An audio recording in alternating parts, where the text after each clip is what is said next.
After being friends for years, we can see that there is now a rift in between the friendship of George Janko and several other YouTubers, mainly Logan Paul and Mike Malak. But what are the real reasons that made them completely avoid each other? Before George started The George Janko Show, he was a part of the Impaulsive Podcast, where he was a co-host. A lot of problems happened there, but we're going to be honing in on the dynamics during his time with the Impaulsive crew. Without further ado, let's get into it.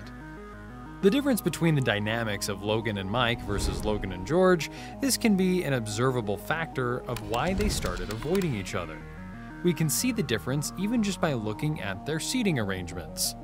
As you can see, this seating composition is unbalanced and doesn't make it fair for George. Logan and Mike are always seated next to each other and facing the guests. This allows for direct eye contact, which gives them a lot of room for interaction. They can work off each other's energy and create a comfortable environment. Except it doesn't apply to George. You see, George's seating arrangement is always away from the two and apart from the guests. This effectively isolates George from the rest of the group. The guests usually have to turn their heads back to George. This doesn't create many openings for him to be able to speak, and even if he does speak, it doesn't create a smooth transition because his input would disrupt the flow of the existing conversation due to the physical changes that they need to do, such as turning their head to be able to listen to it. This will pressure him to say humorous stuff just so he can continue to stay relevant in the conversation. This could have been avoided entirely if only the seating arrangement was different. But this isn't an ideal world where everything is how it's supposed to be. Thus, there's only one solution here. He stays silent. He's been called out on it by Shaquille O'Neal in one of the episodes. But it is like father, like son. Hold on, yeah. You ain't gonna ask me a question? Oh, damn. He waits. He likes sitting over here for 30 minutes and that's all you can freaking say. Fucking kidding me. No, he's not gonna say That's shit. a question. Jeez. I'm just sitting. Are you drunk? He's your partner? He's the newest. You might want to give him his 2-week notice. That's the question, dude. Honestly, jeez. No, it's not how it works in this shit. You don't even get a 2-week notice. You're fired, brother. Speak. No, come on, George. That's definitely an awkward and humiliating situation to be put in. Imagine being on the receiving end of mockery because you were put on the spot and didn't know what to say. Viewers then commented on the video, saying that George is just getting a free ride at this point, since they claim that he doesn't give any substantial input and just inserts random gospel verses just because he can. The situations he was put in just for the sake of clicks is very sad to see. He's usually isolated, which doesn't allow him to have interaction. And even if he gives any input, it's either received with sarcastic comments and/or mockery. He makes a reference to how he gets ignored during the show in his own podcast, The George Janko Show. But you can just do me a favor, put me in a spot where no one looks at me or talks to me so I feel like Absolutely. I used to feel. We can see that his experience from being on the Impaulsive Podcast was not great. This comes as no surprise since he's basically the third wheel amongst the hosts. Logan is the man of the show. It's named Impaulsive after all. And alongside him is Mike Malak, Logan's yes man. They're a duo, and George is just an outsider who's there to look good. Speaking of being a third wheel, let's talk about his treatment. We can also see that the treatment Mike receives from Logan is also different from the treatment George receives. There's a bit of favoritism at play here. When Mike talks, Logan is actively responding to his ideas and even builds upon it. The feedback that Logan gives to Mike is also more positive compared to George. It's obvious that Logan takes Mike seriously, as a friend and as a person. They actively build off each other, complimenting each other's ideas and building off of it. This makes them compatible with each other, which in turn creates a good environment for the duo. They look much happier when it's only the two of them talking. On the other hand, whenever George is talking, the responses he receives from Logan are not great. He's actively dismissive of George, usually butting in and redirecting the conversation away from George's ideas. He would also make sarcastic comments and be more negative toward George's ideas, and even be negative towards George in general. We can reference episode 356. Logan tells George that he isn't emotionally mature enough and that he needs a therapist. What do I need a therapist for then? Jesus isn't doing it for you. And I what do I need a therapist for? I don't believe you're as emotionally mature as you could be. What do I need a therapist for? To get you to level up. In what? Yourself.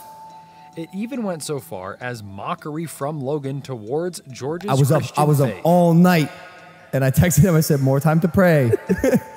Bro, dude, me and Logan have this combative argument about Jesus all the time, and people always come up to me like, combative, bro. I'm encouraging you to pray. Bro, you have extra time, you shit, and might as well. You are mean to me about my Lord and Savior, and let me tell you something. He's my Lord and Savior too. Well, I know that, but you don't recognize that, and you're mean to me about it.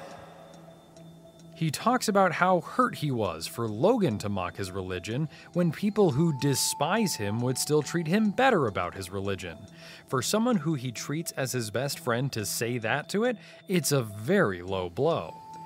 This is very telling on how immature and borderline narcissistic Logan is as a person. Viewers commented on how they lost so much respect for Logan. They also show support for George for standing his ground about his beliefs and not mindlessly agreeing with their friends just to avoid an argument. As you can see, viewers praise George for handling the situation professionally.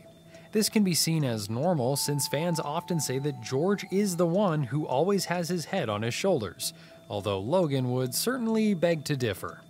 In the same video, Logan mentions that George is emotionally mature based on episode 351, where George walks off set after being on edge because of Bobby Lee. Could you pick a time and frame any day of our life? Here's one. 3 weeks ago when you were sitting in that chair, you stormed off this exact podcast because you were upset about something a comedian said. A little overview on what happened here. Bobby Lee was invited to the show and they were having a pleasant time. That was until George opened up about a very sensitive topic that was turned into a joke in a very Bobby fashion. This led to George being clocked out for 20 minutes, looking very agitated, and then just walking out of the set. Some viewers criticize him for being too sensitive, saying that he shouldn't be a comedian and instead be a life coach if all he's going to talk about is deep topics on a comedic podcast.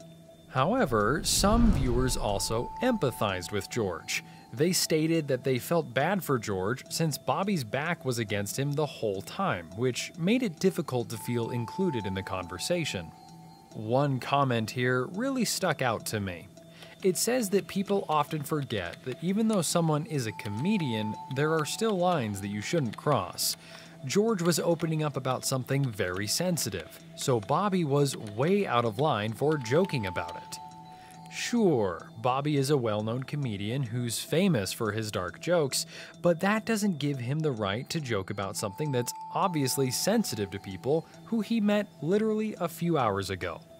But Bobby looked guilty, as he's seen kneeling in the video and asking for forgiveness from George's fans, and promises that he'll come back with gifts to apologize to George personally.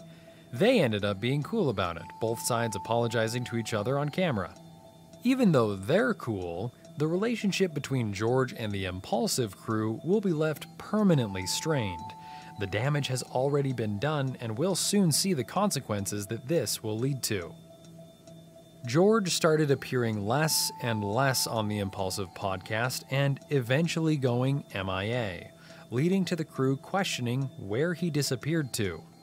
As his appearance on the podcast lessened, it was still radio silent on George's end. He didn't release a public statement about the situation. The public didn't know what the situation had gotten to. That was until he did. On May 31st, 2023, George went on Twitter and announced that it wasn't his choice to not speak. He was in a toxic environment and he couldn't speak his mind even if he chose to. This is due to Logan making him sign an NDA to make him legally not able to talk about the situation. To the Impaulsive fans, I'm so sorry I can't speak about things. Not my choice. I do love you guys, and for those of you sending me the clip of them talking shit, it's all love. I've already moved on from that toxic environment. The tweets under this thread are mostly supportive of him leaving the crew. Others, not so much. but his replies are very amusing to read. Mate, you sat there not speaking for 90% of the time. What are we missing? Your silence? You think I wanted to be quiet? When we watch his own podcasts, you can see him dropping subtle references of his time with the Impaulsive crew. Most of them point towards mistreatments that he experienced. However, George still respects Logan for giving him the opportunities that he has today. He says that he wouldn't be the person he is today without him, and he prays and wishes that they'll be able to put their differences aside and see each other eye to eye someday. He hopes that someday they'll still be able to call each other friends. I think it's praiseworthy that despite all the things he's been through, George still wants to see the positive side of things.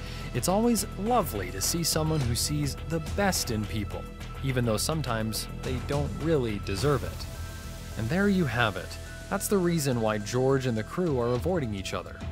Do you think they will ever reconcile? Or are they already at the point of no return? Comment your thoughts down below on who you think we should cover next. Thanks for watching.